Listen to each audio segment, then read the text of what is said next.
Hey folks, I thought I would, now that people are we're moving into the material, and the course moves so fast, and we've got these assigned readings, and one of them is this book, Where Happiness Dwells, that people will be getting access to in different formats. And I thought I would take a few minutes to just talk you through this book. It's very difficult in a compressed course to feel like you've got adequate time to do the readings. And this one is going to be a book that I think is going to stay with you over the years. So I want to just talk a little bit about what you can anticipate in it and the various ways you can draw the book into engagement with the materials as we go forward. Also, situating it so that you have a sense that this book is going to be one of those ones that's going to return. So, the pathways that you take into this book now, there's going to be multiple ways of engaging with it. And let's talk a bit about that. So, the first thing I'd say about this book, so Where Happiness Dwells, a history of the Daneza First Nations. We've got the Robin Riddington and Gillian Riddington in collaboration with the elders of the Daneza First Nation. Um, Something that is great just about this at the beginning that's modeling and useful for us doing a course on Indigenous research method and practice is to think about the partnership that's already embedded in the material that you're reading. So thinking back to our conversation about what it is to walk a path of partnership, we've got in this course, grounding the material we're doing, a piece of scholarship that is rooted exactly in that question of what it might be to write or work in collaboration and partnership. So we've got this book that is a kind of primer for the course. So thinking about how it is for you to work with and learn Indigenous law, one of the important things is the context or a primer to help situate the work that we do. So this is that for the context of this course, this book, such a primer. Now, the book also is going to model various approaches that we're going to look at. It's going to work with various resources that we'll consider, with various sources of law, with and across time, from origin stories right through to contemporary artistic practice. So as you're looking at the book, one thing you might think about in the reading is not only the substantive content that is in the book for you to engage with, but also the kinds of tools you're seeing, the kinds of resources, the kinds of approaches. So you can read this book really profitably, thinking about both the substance of what you're hearing and the ways that they're also modeling how to work with story, how to work with stories over time, how to work with stories across encounters, both between other nations, but also species, the human animal, the kind of the embedded in the present, the past, the imagined future. So, how to think about religion, spirituality, kinship, language, pronunciation, encounters, war, conflict, deceit, dispute resolution. So this book is just like, it's got so much in it. Now, the result of a book like this is that when you first start to read it, you can actually get a bit overwhelmed by it. So I will say, my first encounter with this book, it's been sitting on my shelf for some time, was one of feeling a little bit overwhelmed.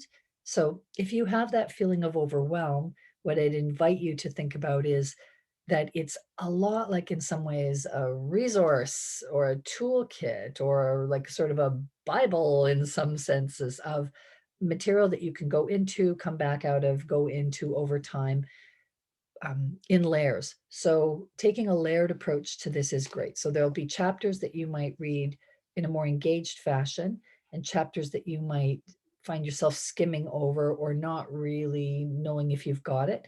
And that's all actually okay and part of the process of learning. So let me just give you some signposts with respect to my own engagement of what we have in this book from start to finish. And you will have your own engagements. I will expect, it would be completely expected and predictable that you will find your engagement with the book shifting in conjunction to where you are on this. So I want to start again with the pathway question, because this book is set up to help us think about trails. So the very first chapter in here, the introduction for Where Happiness Dwells, takes us into the trails of time. And so the book itself, the authors and the people collaborating in it, are signaling us about the importance of trails to both understanding the Danazaa and to an engagement with them. So imagining what it is to consider early trails that have been laid down, trails that enable us to move from known places to known places, as well as the work of clearing trails to keep them open for travelers. Also the work of yourself as someone walking on a trail. So the movement that's going to be necessary in thinking about how to engage with these trails, including trails made through territory that are not desired. So how to look for other kinds of trails, how to build new trails, all of that stuff, trails of memory, trails of time, trails of thought. So keep that metaphor in your mind as you're going through, because it's woven into the book itself. So structurally, we're going to see a few things through the book. Um, one is that we are, oh, and just, the book really asks us to take seriously questions of language. So it presumes that we have readers who are not rooted in language, but it gives us pronunciation guides. It gives us methods for returning to the importance of what language signals. So again, it gives us trails to language pronunciation and how that helps structure thought. So the first 3 chapters of the book that we're going to be encountering early on are really about deep stories. So the first chapter will take us to creation stories. And as you look at that, you'll see that we are being shown not only the content of creation stories, but multiple versions of stories and a gift of how to work with a creation story, various layers that can come into it so that we can both see a story and have the experience of beginning to approach from multiple angles and start to think about the layers on which stories operate. So we'll get that nice modeling of how to approach in those creation stories. Then we switch to a chapter on Tsa'ya and as a cultural hero. So again, another kind of story that is going to show us some modeling of how to put a series of stories together to see what happens as we cycle or follow a trail through a number of stories rooted around, we'll use the word cultural hero. You can think through other legal orders and those important characters who play foundational roles. Then we'll move into chapter 3 to look at stories that are organized through the concepts of the vision quest. And so here we'll get stories that will point us in the direction of trails and intersections, pathways of encounter, the importance of stories that involve taking us through patterns of transformation and connection. It also will will take us into really important questions about consent and gifts, and has some signaling towards how to learn how to tell a story. So that's pretty interesting in that section. So we've got those 3 chapters. Then we move into some chapters that take us to the shifts between this method and into kind of archaeology and conflict. So we'll get different kinds of stories in chapter 4 that take us from kind of the pre-contact with the colonial system world of the Danazaa life worlds to starting to approach the settler colonial interactions in North America. So we're going to get this swath that will take us through additional resources like archaeology, other kinds of tellings, the ground, those kinds of things, which will then take us into yet a third way of approaching these histories, and that's through 2 chapters on the fur trade. So what now happens as new kinds of contacts are engaged. So remember, the Danazaa have been in contact with other communities and nations way before that. So we see that in the other stories as well. But we get 2 sections on the early fur trade and the late fur trade that give us new methods, new materials, and new kinds of stories for looking at interactions. So That will also take us towards questions like, whose accounts do we read? So how do we start to take up written accounts through fur trade documents in conjunction with oral histories? So that's that will take us into questions about Hudson's Bay economy, losses of monopoly, disease, escalating conflicts, attempts to create mutuality, new sets of stories, which will then move us into chapters 7 and 8 into considerations of spirituality and religion and different ways of approaching those questions. So we'll have chapters on priests and dreamers, also the place of writing and paper in that kind of in the realm of the spiritual, as well as kind of some biographical approaches. So how to place Tsa'aya, the sort of early first dreamers, with the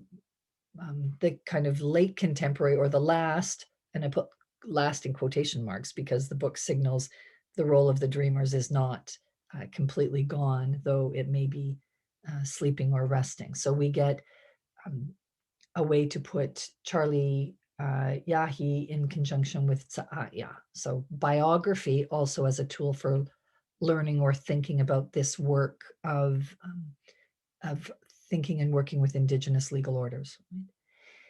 Then we get a chapter on kinship and community, which will again now take us into thinking about language, the ways we name each other as relations, and how those practices of naming and kinship also structure legality, obligation, stability, leadership, kind of all of those kinds of questions.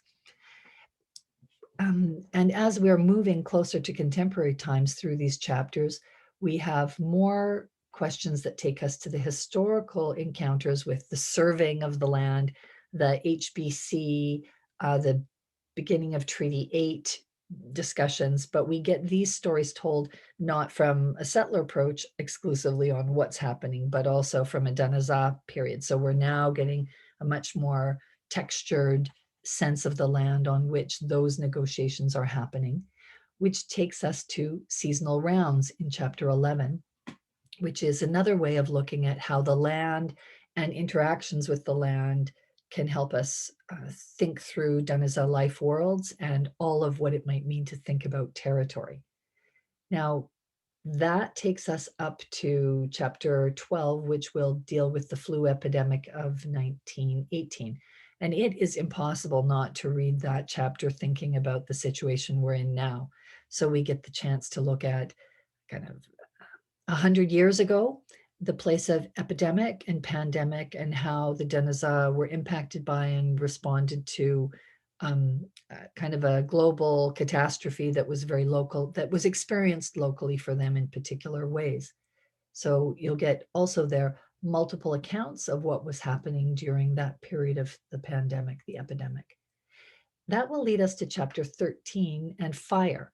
So here, an account of the Great Fire of that period of time and its impact on the people in the land as like an uncontrolled farmer's fire spread and led to certain amounts of devastation.